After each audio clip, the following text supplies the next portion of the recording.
దేవునికి స్తోత్రములు. ప్రభు పేరిట ఈ కార్యక్రమం వీక్షిస్తున్న ప్రియ దేవుని జనాంగమా, మీ అందరికీ నా హృదయపూర్వక శుభవందనాలు తెలియపరచుకుంటూ ఉన్నా. ఈరోజు 114వ ఎపిసోడ్కి వచ్చాం. ఇది ప్రవచన్ టీవీ గుడివాడ. సబ్జెక్టు సృష్టికర్త. సృష్టికర్త సబ్జెక్టులో ఒక భక్తుడి యొక్క జీవిత చరిత్ర చెప్తూ భవిష్యత్తును చూపించగలిగిన దేవుడు ఎవరు అనే సందర్భాన్ని చెప్పుకుంటూ, ఇదిగో నాకు ఇన్నిసార్లు 39 విషయాల్లో భవిష్యత్తు గురించి చెప్పారో అవి జరిగినవి. 39లో 37 జరిగినట్టే. ఇక నేను నా జీవిత కాలంలో జరగవలసినవి ఇక 2 ఉన్నాయి. ఒకటైతే చెప్పేశాను, అది ఇంకా జరగలేదు, జరుగుతుంది అని చెప్పి. ఇంకోటి ఉంటుంది, ఈ మిగతా అన్నీ జరిగిపోయినట్టే ఆల్మోస్ట్. మీకు చెప్తున్నా కదా, ఇది పలానప్పుడు చెప్పారు, పలానప్పుడు జరిగింది. అట్లా భవిష్యత్తు గురించి చెప్పగలిగినటువంటి దేవుడు ఈయనొక్కడే అని చెప్పి రుజువుపరుస్తూ మీకు చెప్పుకుంటూ వస్తున్నా. ఆ కోవలో ఈ 39లో 13 చెప్పేసుకున్నాం. 14వ దానికి వస్తున్నాం. ఈ 39లో ఏంటి ఆ భవిష్యత్తు గురించి ఏం చెప్పారు అనేది. అది ఎప్పుడు అంటే 2017వ సంవత్సరం. 2017 అంటే ఇప్పటికి 8 సంవత్సరాల క్రితం. ఇప్పటికీ 8 సంవత్సరాల క్రితం 2017లో వచ్చినటువంటి దర్శనం ఇది. 18/6/2017 రాత్రి కలలో యెహెజ్కేలు 2వ అధ్యాయము 3-4 వచనాలు అనే స్వరం పదే పదే వినిపించింది కలలో. అది కూడా ఎట్లా?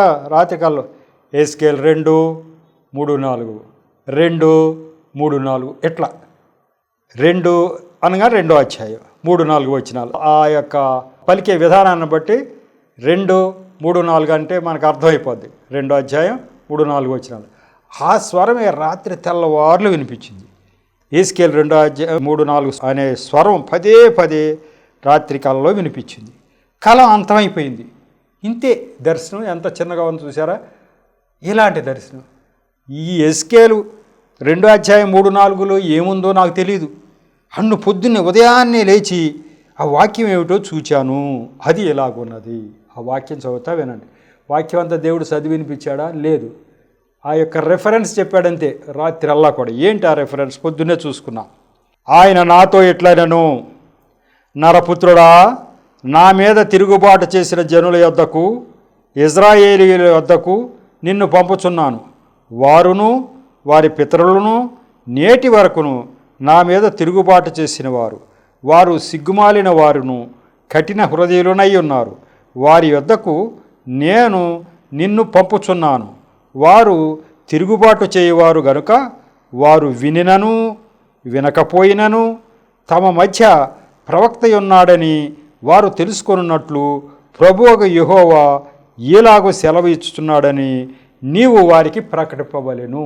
ఇంత ఉంది ఈ వచనాల్లో. ఇజ్రాయేల్ ప్రజల హృదయాలు మీకు ఇదివరకే చెప్పినట్టు గుర్తు.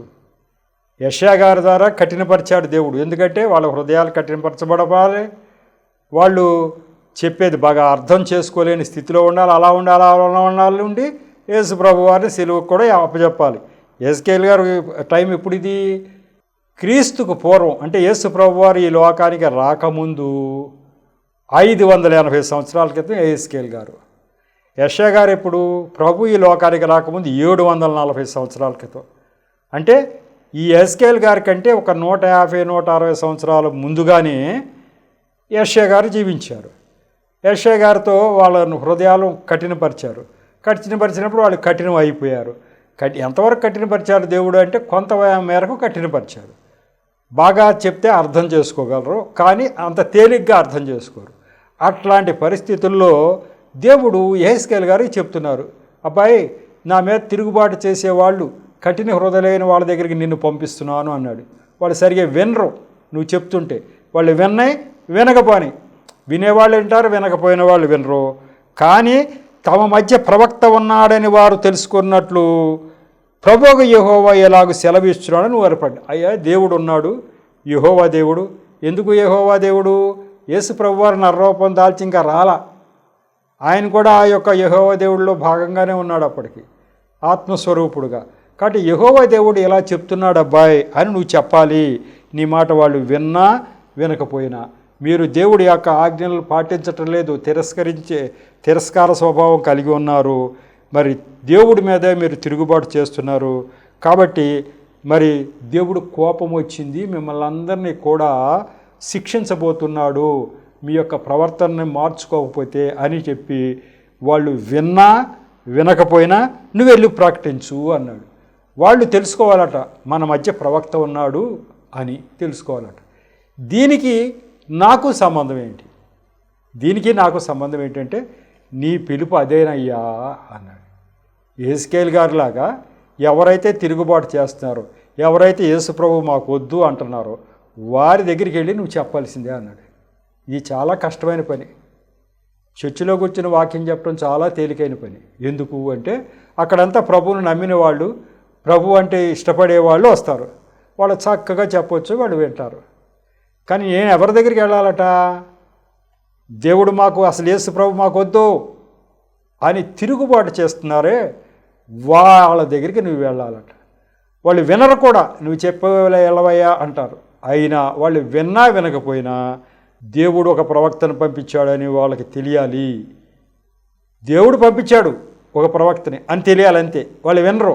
వినకుండా నరకానికి వెళ్తారనుకో, వెళ్ళేటప్పుడు అప్పుడు అయ్యో పలానప్పుడు ప్రభు ప్రవక్తను పంపించాడు మనం వెళ్ళలేదని వాళ్ళు గ్రహించాలి. లేకపోతే ఆ నరకానికి వెళుతున్నప్పుడు వాళ్ళ ముఖాల్లో వాళ్ళ పశ్చాత్తాపడుతూ వెళ్తుంటారు. అయ్యో దేవుడు చెప్పిన మాట వింటే బాగుండేది, మనకి కర్మ ఇలా వచ్చింది అని ఆ రోజు అనుకుంటూ వెళతారు. కానీ ఇలా ప్రకటించకుండా ఉంటే మాకు ఇంత వివరంగా చెప్పలేదే అని దేవుడి మీద నిందాపూర్వకంగా చూస్తూ ఉంటారట. వెళ్ళేటప్పుడు మాకు వివరంగా చెప్పించలేదయ్యా, మీరు చెప్పించడం మేము గ్రహించేవాళ్ళంగా అంటుంటారట. అందుకనే దేవుడు వాళ్ళు విన్నా వినకపోయినా మనకేమీ ఇబ్బంది లేదు, కానీ నీవైతే ప్రకటించు అన్నాడు. ఈ సువార్త ప్రకటనలో నేను ఎవరికి ప్రకటించాలంటే ఇట్లాంటి మరి ఇతర జనులు, యేసు ప్రభు మాకు వద్దు అన్న వాళ్ళకే నేను ప్రకటించాలని దేవుడు నాకు బోధించినట్టు తెలిసింది. అంతేకాకుండా నా పిలుపు ఒక ప్రవక్త పిలుపు అని కూడా ఇక్కడ సూచనగా అందింది.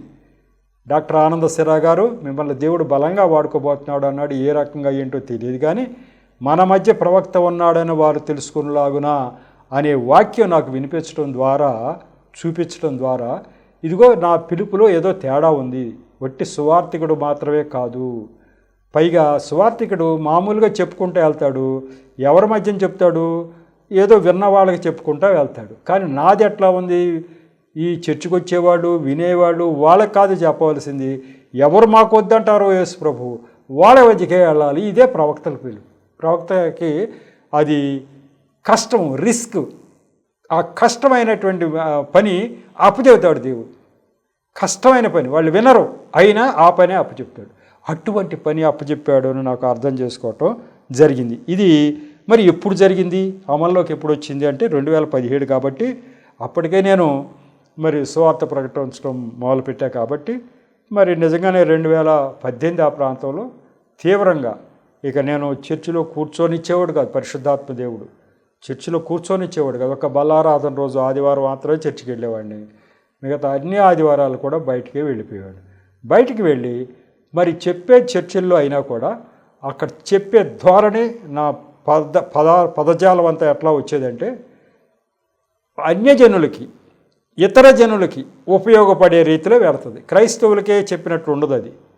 వాళ్ళకి ఇతర జనులైతే ఏదైతే భ్రమల్లో ఉండారో, వాళ్ళు ఏ మార్గంలో వెళ్ళినా ఒక చోటుకి వెళ్తుందనే భ్రమల్లో ఉండారో అది తప్పు అని సూటిగా తేటగా నా యొక్క వాక్యం వెళ్ళిపోయేది. పరిశుద్ధాత్మ దేవుడు ఆ నడిపింపు ఇచ్చేవాడు నాకు.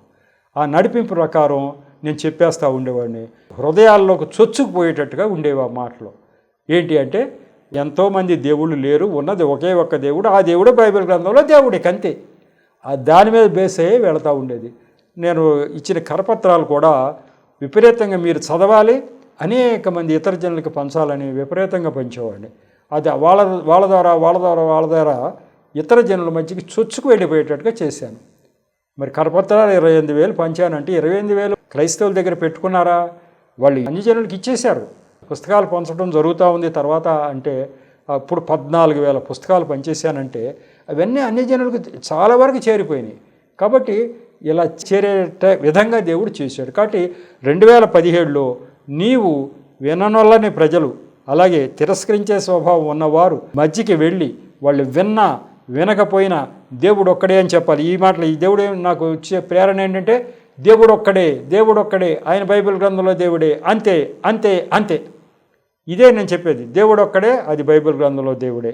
ఇక దాని మీద ఎన్నో రెఫరెన్స్లు, ఎన్నో విధాలుగా వాళ్ళకి అర్థమయ్యేటట్టు చెప్పేవాడిని. ఈ మాటలే నువ్వు చెప్పాలని చెప్పటం అది అమల్లోకి వచ్చేసింది. మనం చేసే ప్రచారం అంతా కూడా అది. ఎవరికైతే యేసు ప్రభు వారు మాకొద్దు అంటున్నారో వారికి అవసరమైన జ్ఞానం అంతా రంగరించి వస్తున్నారు. ఈ కారణాలు, ఈ రుజువులు, దీని ద్వారా ఈయనొక్కడే దేవుడు అని రుజువుపరచబడింది. ఇలా గ్రహించా, ఇదే చెప్పడం నేను. ఈ కారణాల చేత వీళ్ళు దేవుళ్ళు అని చెప్పటం. ఇక తర్వాత ఆ కారణాల ద్వారానే మిగతా వాళ్ళు అవునో కాదో కూడా వాళ్ళు నిర్ణయించుకునే స్థితికి వాళ్ళని తీసుకురావటం. వాళ్ళు వెళ్ళే మార్గం అవునా కాదా అని వాళ్ళు అర్థం చేసుకునే స్థితికి నేను తీసుకురావటం అనేది నా యొక్క ప్రధాన కర్తవ్యంగా నా యొక్క స్వార్థ ప్రకటన జరిగింది. కాబట్టి ఇది కూడా అమల్లోకి వచ్చేసింది. ఎవరిది ఇతర ప్రజల మధ్యకి వాళ్ళు విన్నా వినకపోయినా వెళ్ళు చెప్పు అన్నాడు. ఆ విధంగా చెప్పేయటం జరిగింది. కాబట్టి ఈ దర్శనం నా పుస్తకంలో 60వ సంఖ్య అది కూడా అయిపోయింది. ఇక ఇప్పుడు వచ్చేసరికి ఇప్పుడు 15 దర్శనాలు అయిపోయినాయి. ఇక 16వ దర్శనం ఏంటి అంటే ఇది 62. ఇది కూడా ఈ ప్రవక్త మీదే నడుస్తాయి. ఇవన్నీ ఇక్కడ నుంచి చాలా ప్రవక్త మీదే వచ్చినాయి. 62వ దర్శనం 2017 సంవత్సరం, తేదీ బాగా గుర్తులేదు, ఆఖరిలో అని రాసుకున్నా. బహుశా నవంబర్ కానీ డిసెంబర్ కానీ నెలల్లో మరి ఒకరోజు నేను నూజివీడులో ఒక చర్చిలో సాక్ష్యం చెప్తుండగా నా గురించి ఒక విశ్వాసికి దేవుడు ఒక దర్శనం చూపించేస్తాడు. ప్రేయర్లో ఉండగానే, చర్చిలో ఉండగానే ఒక దర్శనం ఆమెకు వచ్చేస్తూ ఉంటే ఆ దర్శనం చూసి వెంటనే నా దగ్గర పరిగెత్తుకుంటూ వచ్చింది. అయ్యా, మిమ్మల్ని నాకు చూపిస్తున్నాడు దేవుడు, ఒక దర్శనం చూపిస్తున్నాడు మీ గురించి, ఇలా చెప్తున్నాడు మీ గురించి అని చెప్పి నాకు చెప్పింది. అందరం దేవుణ్ణి ఘనపరిచాం. పట్టపగలు చర్చిలో జరుగుతుండగా ఒక ఆమెకి దర్శనం వచ్చేసింది. నా గురించి దేవుడు ఏం చెప్తున్నాడో చెప్పింది. అందుకే నేను సంఘటన అని రాసుకున్నాను. దర్శనమే కానీ ఎవరికి దర్శనం? నాకు కాదు, నా గురించి వేరే వాళ్ళకి. డాక్టర్ ఆనంద సిరా గారికి ఏం చూపించాడు దేవుడు? ఇదిగో ఈయన నేను బలంగా వాడుకుంటానని ఆయన చెప్పటం, అది నాకు చెప్పటం. అట్లాగే ఈమెకి ఇదిగో ఈయన నేను నా ప్రవక్తగా వాడుకుంటున్నాను అని చెప్పటం, అవి వచ్చి చెప్పడం జరిగింది. ఈ 2017 నవంబర్ డిసెంబర్ నెలలో వచ్చిన దర్శనం ఏంటి అంటే, ఒకరోజు నేను నూజివీడు వెళ్ళి ఒక చర్చిలో సాక్ష్యం చెప్పాను. దేవుని హస్తం తోడుగా ఉండుట చేత ఉర్రూతలూగించే ప్రసంగం చేసి, నిజంగా నేను నిలబడి చెప్తా ఉంటే అది నేను చెప్పేవి కావు, దేవుడే ఆత్మే చెప్పిస్తుందని నాకు తెలిసిపోయేది. అసలు ఉర్రూతలూగించే ప్రసంగం వచ్చేస్తుంది నా నోట్లోంచి ఆ రోజు చెప్తా ఉంటే. అందుకునే రాసుకున్నా నేను, దేవుని హస్తం తోడుగా ఉండటం చేత ఉర్రూతలూగించే ప్రసంగం చేశాను. ప్రసంగం అయిన తర్వాత నేను కూర్చున్నా. అక్కడ పాస్టర్ గారు అందరినీ నా గురించి ప్రార్థించమన్నారు. వెంటనే పాస్టర్ గారు కూర్చోగానే దేవుడు ఆయన ఆత్మతో సంధించి రాజారావు గారి ద్వారా చక్కని ప్రసంగం చేయించారు. అందరూ బాగా ప్రార్థన చేయండి, రాజారావు గారి పరిచర్య ఇంకా విస్తరించాలని అందరూ ప్రార్థన చేయండి అని పాస్టర్ గారు విశ్వాసులందరినీ అన్నారు. వారు ప్రార్థించిన వెంటనే ప్రార్థన చేస్తున్నారట. వాళ్ళు ప్రార్థనలో ఒక ఆమెకి, వారు ప్రార్థించిన వెంటనే ఒక ఆమె స్పీడ్గా నడుచుకుంటూ నా దగ్గరకు వచ్చి ఇలా చెప్పింది, అయ్యా, నేను ప్రార్థన చేస్తుండగా నాకు దేవుడు ఒక దర్శనం చూపించారు అంది. అయ్యా, ఇప్పుడు కళ్ళు మూసుకొని ప్రార్థన చేస్తాడు, నాకు దర్శనం వచ్చేసింది అయ్యా. ఏంటి అంటే, మిమ్మల్ని తన ప్రవక్తగా వాడుకుంటున్నానని దేవుడు చెప్తున్నారు అంది. అయ్యా, మిమ్మల్ని చూపిస్తూ దేవుడు అంటున్నాడు, ఈయన నా ప్రవక్తగా వాడుకుంటున్నా నేను అంటున్నాడట. ఆ మాటలు విన్న తర్వాత నా భాగ్యానికి నేను ఎంతో సంతోషం. అలా చెప్తే నేను ఉబ్బి తబ్బిబ్బైపోయాయి. నేను ప్రవక్తగా వాడుకుంటున్నాడా దేవుడు? నాకు తెలుస్తుంది ఏదో శక్తి చేత, దేవుని ఆత్మ చేత సన్నిపబడి నేను ప్రసంగిస్తున్నట్టు నాకు తెలుస్తుంది.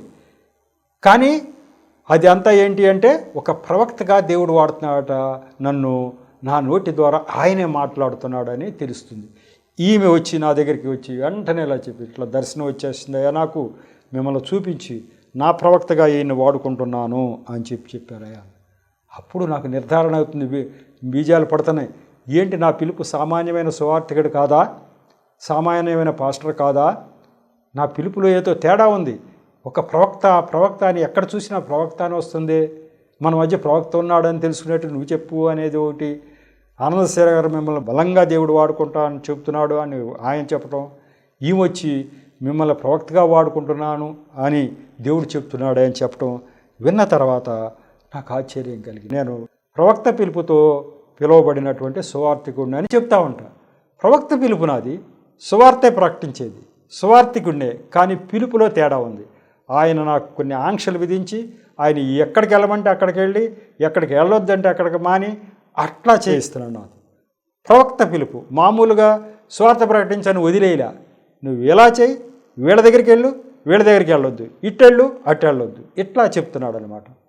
సో చర్చిలో కూర్చుంటే నువ్వు ఇక్కడ కాదు కూర్చోవాల్సింది, నువ్వు చెప్పాల్సింది వేరే చోట, దేశమంతా వెళ్ళిపోవాలి నీ మాటలు అని లేపేస్తున్నాడు ఆ ఆత్మ. కాబట్టి అది ప్రవక్త పిలుపు అనమాట. కాబట్టి ఇక్కడ దీంతో నాకు అర్థమైంది ఏంటంటే, ఓహో ప్రవక్త పిలుపు అని అర్థమైంది. అదే నిర్ధారణ అవుతుంది. నా ప్రసంగాల్లో వచ్చే నడిపింపు కూడా అలాగే జరుగుతూ వచ్చింది. నాకు ఉన్నటువంటి ఆంక్షలు, దేవుడు నాకు పెట్టినటువంటి ఇవి రూల్స్ చూస్తే మీరు ఆశ్చర్యపోతారు.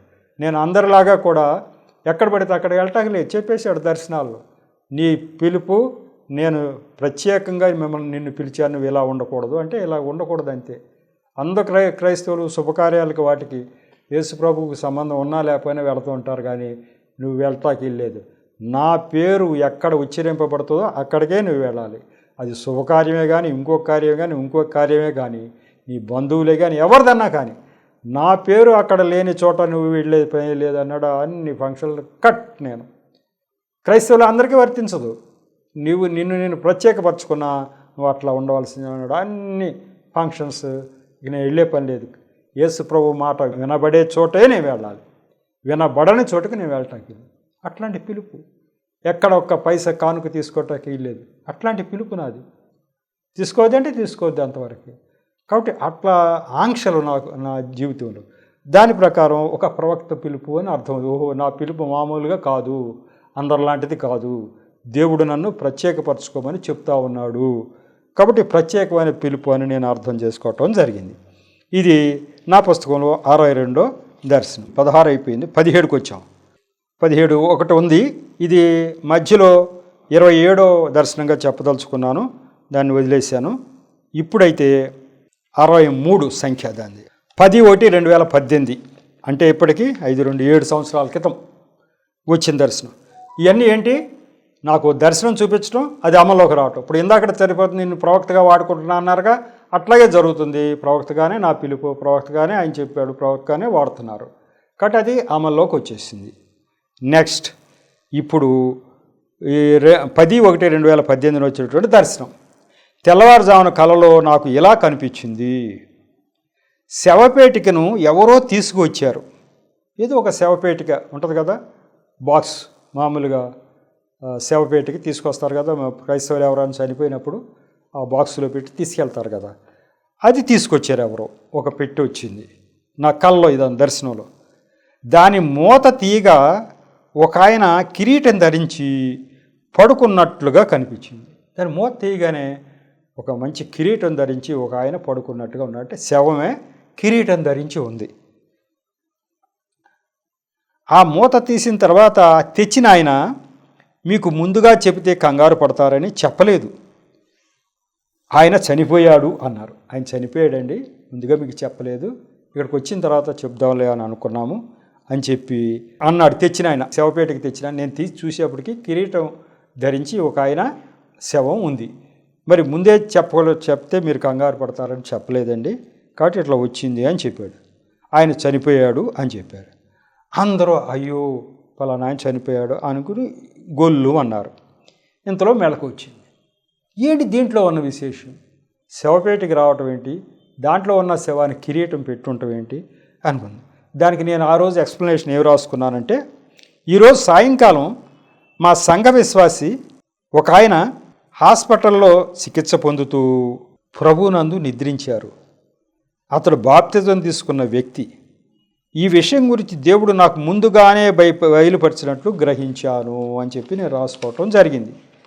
జరిగిన విషయం ఏంటంటే 10/1/2018 కదా, తెల్లవారితే 10వ తారీఖు అంటే 9-10 మధ్యలో రాత్రి వచ్చిన దర్శనం ఇది. తెల్లవారితే 10వ తారీఖు అనమాట. ఆ దర్శనంలో ఏమొచ్చింది? ఒక శవపేటిక, ఆ శవపేటికలో ఉన్న శవానికి కిరీటం ధరించి ఉంది. వాళ్ళు ఏమో ముందుగా చెప్తే కంగారు పడతారని చెప్పలేదు అని అన్నారు. వెంటనే నాకు స్ట్రైక్ అయింది. ఇలా వచ్చిందంటే ఎవరో ఒక విశ్వాసి చనిపోతారనుకుంటా.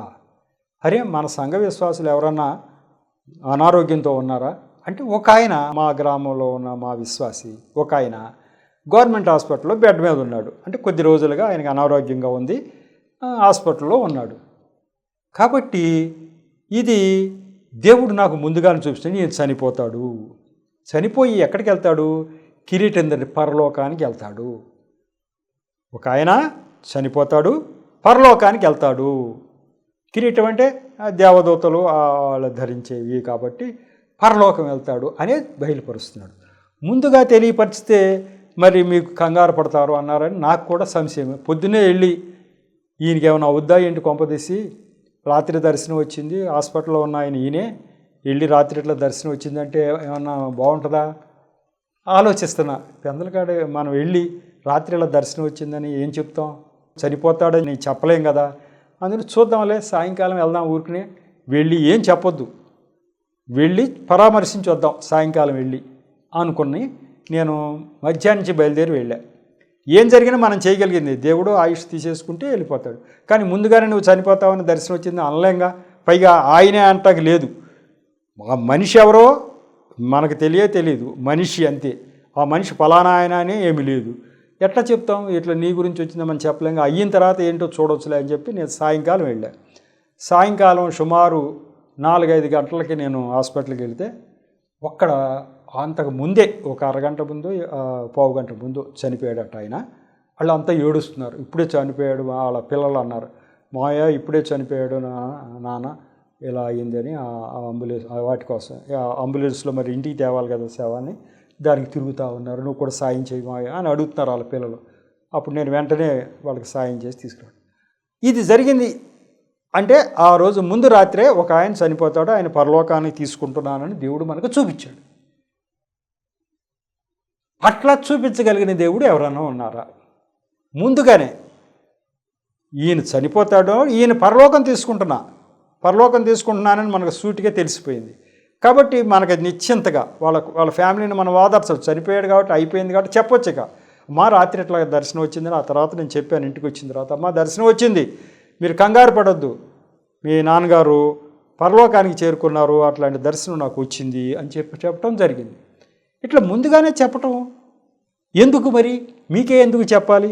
మరి మీ పాస్టర్ గారు ఉన్నారుగా, ఆయనకి చెప్పొచ్చుగా, లేదా వాళ్ళ కుటుంబ సభ్యులకు చెప్పొచ్చుగా, మీకే ఎందుకు చెప్పాలంటే అదొక మర్మం. ఏంటంటే దేవుడట తన యొక్క ప్రవక్తలకి చెప్పకుండా ఏది ఆపుకోలేడట, ముందు చెప్తాడట. ఆ మాట ఆమోస్ గ్రంథం 3వ అధ్యాయం 7వ వచనంలో ఉంది. ఏంటి అంటే, తన సేవకులైన ప్రవక్తలకు తాను సంకల్పించిన దానిని బయలుపరచకుండా ప్రభువు అయిన యెహోవా ఏమీ చేయడు. దేవుడికి ఇష్టమట తన ప్రవక్తలకి ముందుగానే చెప్పాలని అనిపిస్తుందట. ఇప్పుడు మన స్నేహితులకి ఏదన్నా విషయం మన స్నేహితులకి ఎలా చెప్పాలనుకుంటాం? ఇలా అని. అలాగే దేవుడు అనుకుంటాడట, తన ప్రవక్తలకి చెప్పాలనుకుంటాడట. ఏమని? రేపు ఇది జరగబోతుంది అబ్బాయి అని చెప్పాలనుకుంటాడట. అందుకో ఏమో మరి ఇది కూడా ప్రవక్త పిలుపు అంటాక ఒక రుజువు. ఇవన్నీ అట్లా సీరియల్గా వస్తున్నాయి. ఇవన్నీ తన ప్రవక్తలకి చెప్పకుండా ఉండడట. మళ్ళీ చదువుతున్నా, తన సేవకులైన ప్రవక్తలకు తాను సంకల్పించిన దానిని బయలుపరచకుండా ప్రభు అయిన యెహోవా ఏమీ చేయడు. ముందు బయలుపరిచేస్తాడు అంతే.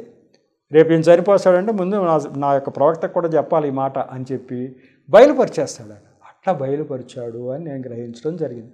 ఇట్లా ముందుగానే చెప్పగలిగిన దేవుడు ఎవరున్నారు, ఎక్కడున్నారు, ఈ విషయాలన్నీ ఈ దర్శనాల ద్వారా మనం గ్రహించవలసింది ఏంటంటే, ఇతర జనులకి దీని మీద పెద్ద అవగాహన లేదు.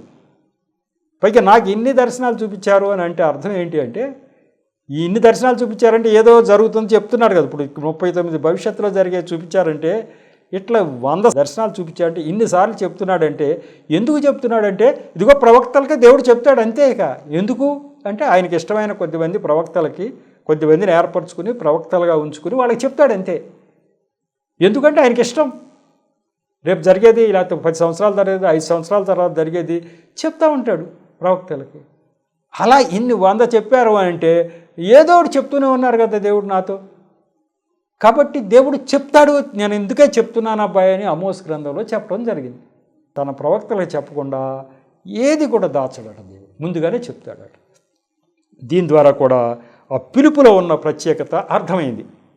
మామూలు పిలుపు కాదు, మామూలు సువార్తికుడు కాదు నాది, పిలుపులో ఒక ప్రత్యేకత ఉంది అని నాకు అర్థం అవడం జరిగింది. కాబట్టి రేపు జరిగేటువంటి సంఘటనని అంతకు ముందు రోజు రాత్రే దేవుడు చూపించేయటం జరిగింది.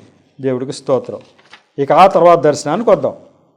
18వ దర్శనం ఈ కోవలో 18వ దర్శనం. అది పుస్తకంలో 64 దాని సంఖ్య. ఇది చాలా ఇంపార్టెంట్. ఈ యొక్క దర్శనం మీకు చెప్తే ఓహో, దేవుడు ఎప్పటికప్పుడు ఇలా చెప్తూ ఉంటాడనమాట తన భక్తులకి అని చెప్పి మీకు అర్థమవుతుంది. ఇది 5/6/2018, అంటే ఇప్పటికీ 7 సంవత్సరాల క్రితమే జరిగింది. 7 సంవత్సరాల క్రితం వచ్చే దర్శనం. తెల్లవారుజామున కలలో ఒక దర్శనం ఎలా కలిగింది. ఒక ఆయన అందరికీ జీతాలు ఇస్తున్నాడు. క్యూలు కట్టి జనం జీతం కోసం నిలబడ్డారు. నా దగ్గర ఉన్న డబ్బంతా ఆయనకి ఇస్తుంటే ఆయన పంచుతున్నారు. నాకు ఆ సీన్ గుర్తొస్తుంది. ఒక ఆయన కుర్చీలో కూర్చున్నాడు, యజమాని. మరి ఒక ఫ్యాక్టరీ లాగా ఉంది అది. నేను ఆయన దగ్గర ఆ కూర్చున్న ఆయనకి నేను ఒక సూపర్వైజర్, ప్రధాన సూపర్వైజర్, నేను నిలబడి ఉన్న ఆయన పక్కన. ఇక ఫస్ట్ తారీఖు వచ్చేప్పుడు జీతాల కోసం క్యూలో నుంచుంటారు కదా అందరూ. అలా ఉంటే అందరికీ జీతాలు ఇస్తున్నాడట. ఒక ఆయన అందరికీ జీతాలు ఇస్తున్నాడు. క్యూలు కట్టి జనం జీతం కోసం నిలబడ్డారు అందరూ. నా దగ్గర ఉన్న డబ్బంతా ఆయనకి ఇస్తుంటే ఆయన పంచుతున్నారు. నా దగ్గర క్యాష్ బ్యాగ్ కట్టలు ఉన్నాయి, దాంట్లో డబ్బు అంతా బ్యాంక్ నుంచి డ్రా చేసుకొస్తాం కదా, ముందు పెట్టుకున్నాం. కొన్ని కట్టలు ఇస్తే ఆయన పనిచేస్తే అయిపోతుంటే మళ్ళీ ఇంకొన్ని కట్టలు ఇస్తున్నాం. అట్లా నేను ఇస్తూ ఉంటే ఆయన పంచుతూ ఉన్నారు. అంటే మనం ఆయన దగ్గర ప్రధాన ఉద్యోగి, మిగతా వాళ్ళంతా మామూలు ఉద్యోగస్తులు.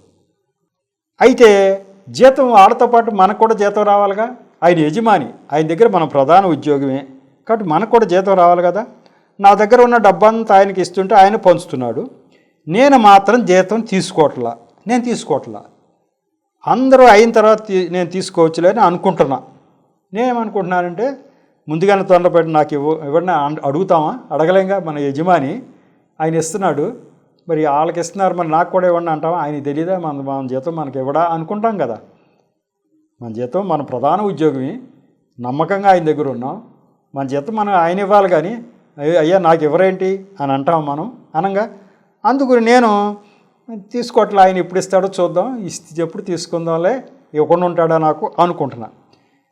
అందరూ అయిన తర్వాత తీసుకోవచ్చులే అనుకుంటున్నా. నా కృప నీకు చాలును అని నాకు అక్షరాలు కనిపిస్తున్నాయి. నా ఎదురుగా స్క్రోలింగ్ వస్తుంది, నా కృప నీకు చాలును అని.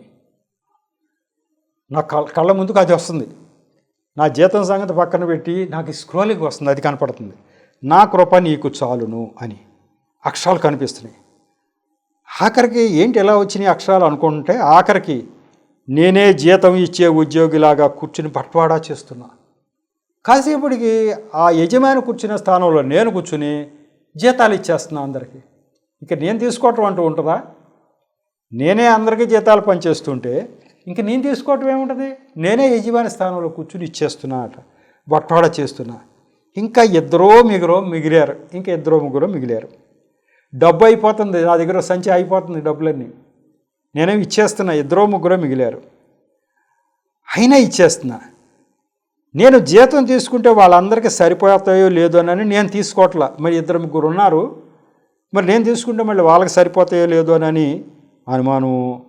తర్వాత ఇంకోటి ఏంటంటే, నా కృప నీకు చాలని నాకు కంటిన్యూస్ కనపడుతూనే ఉంటుంది. నా కృప నీకు చాలని కనపడుతుంది. వాళ్ళకి సరిపోతాయో లేదో అని నేను తీసుకోవట్లేదు. ఆఖరిలో తీసుకోవచ్చులే అనుకుంటున్నా, అందరికి ఇచ్చేస్తున్నా. మళ్ళీ నా కృప నీకు చాలన్న అక్షరాలు మరలా పదే నాకు కనిపిస్తున్నాయి, వచ్చేస్తున్నాము. జీతం ఇక నీకు ఉండదు, నా కృప మాత్రమే నీకు ఉంటుంది అని అవి అక్షరాలు వచ్చేస్తున్నాయి.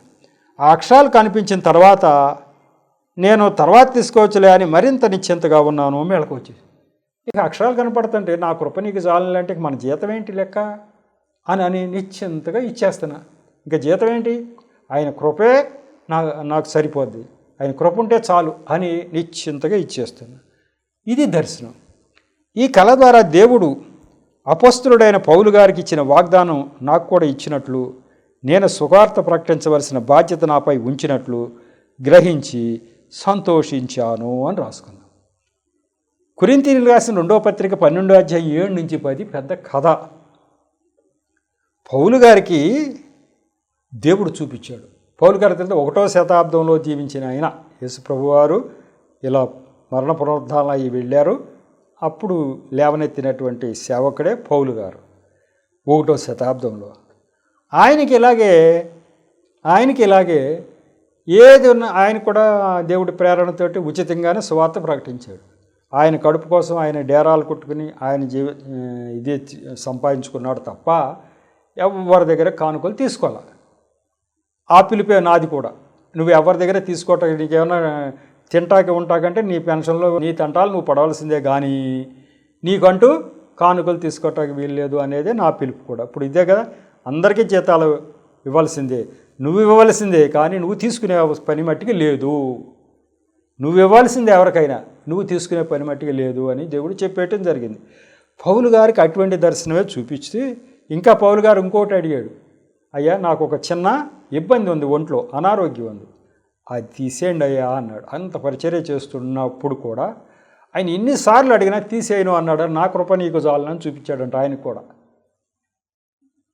ఏంటయ్యా నేనున్నాగా నీకేంటి, నీకు ఆ జబ్బు ఉంటే ఏంటంట, నేనున్నాగా, నా బలహీనత అందే నా శక్తి పరిపూర్ణమవుతున్నది అని చెప్పేసి దేవుడు చెప్పాడు. నా కృప ఉందయ్యా, నీకు జబ్బు ఉంటే ఏంటి, ఉన్నా పర్వాలా, నేనున్నా, నా కృప ఉంది నీకు అన్నాడు. ఆ జబ్బు తీసేలా అట్లాగే పరిచర్య చేసేలా అంతం వరకు కూడా. అలాగే జీతం రావాల్సింది జీతం ఇవ్వకోకుండా నా కృప నీకు చాలని చూపిస్తున్నాడు. అంటే నేనున్నానయ్యా నీకు, అంతే, నీకు జీతం లేదు ఏం లేదు అన్నాడు. కాబట్టి ఈ పిలుపు ఎవరిది? అపొస్తలుడైనటువంటి పౌలు.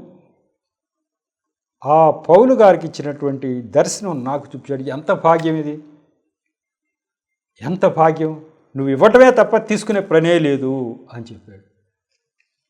అది పౌలు గారికి చూపించింది. కాబట్టి అదంతా ఆ వాక్యాల్లో రెఫరెన్స్లోకి వెళ్తే చాలా దూరం వెళ్తుంది కాబట్టి చెప్పట్లేదు. కొరింథీయులకు రాసిన 2వ పత్రిక 12వ అధ్యాయం 7-10 వరకు ఆ వచనాలు ఉన్నాయి. నా కృప నీకు చాలునని దేవుడు చూపిస్తాడు. అనారోగ్యాన్ని తీసివేయలేదు, అలాగే ఆయనకి కానుకలు తీసుకునే అవకాశం లేదు. ఉచితమే. ఆయన పొట్టకుట్టుకు ఆయన సంపాదించుకోవటము, ఉచితంగా సువార్త ప్రకటించడం చేస్తాడు. అదే పిలుపు నాకిచ్చాడు. ఇది మహాభాగ్యమే కదా. చూసే వాళ్ళందరూ కూడా ఈయన అన్నీ కోల్పోతున్నాడు, అన్నీ పోగొట్టుకున్నారేంటి అనుకుంటుంటే, నేను నా భాగ్యానికి ఎంతో ఆనందించి పరవశించి గంతులు వేస్తూ ఉన్నాను నేను సువార్త ప్రకటిస్తూ.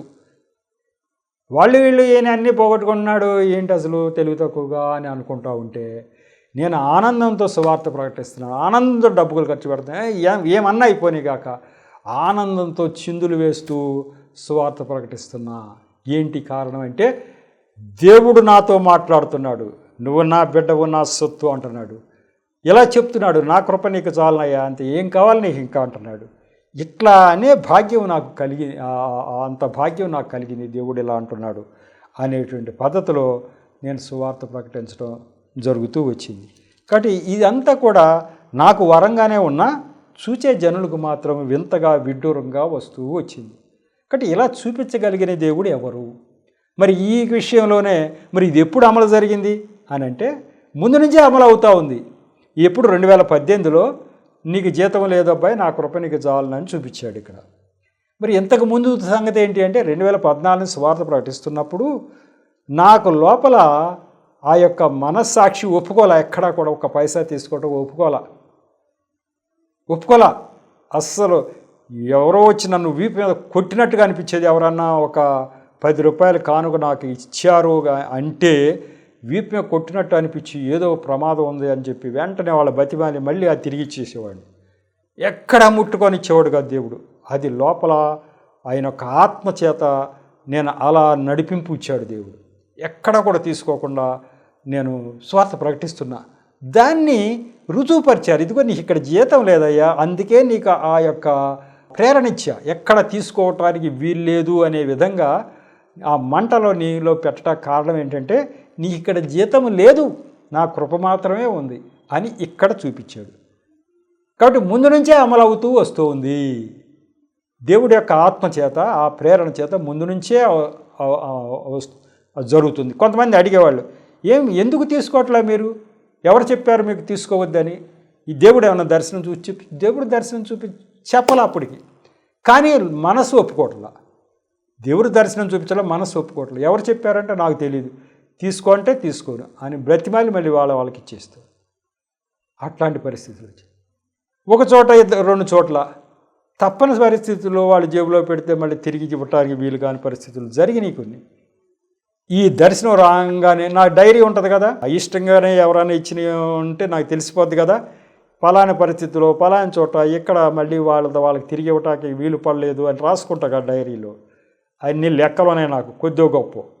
ఎప్పుడైతే ఈ దర్శనం వచ్చిందో, అమ్మో ఇది నాకు దేవుడు పెట్టిన అని చెప్పి లెక్కలు కట్టి మొత్తం అటువంటిది ఎక్కడన్నా ఉందా, ఎక్కడన్నా జరిగినాయా మొత్తం అన్నీ లెక్కలు కట్టి మా చర్చిలో కానుకల బాక్స్ లేదా, అయ్యా మీ దర్శనం ప్రకారం నేను ఆ యొక్క మీ పిలుపు మేరకు నేను అలా పరిశుద్ధంగా ఉన్నాను, ఎక్కడా కూడా ఒక పైసా నేను ముట్టుకోకుండా మీకు అది సమర్పించారని చెప్పుకోవడం, దేవుడితో సంజాయిషి చెప్పుకోవడం జరిగింది. అప్పుడు ఈ దర్శనం వచ్చిన తర్వాత కాబట్టి దర్శనం ద్వారా అది రుజువుపరచడం జరిగింది.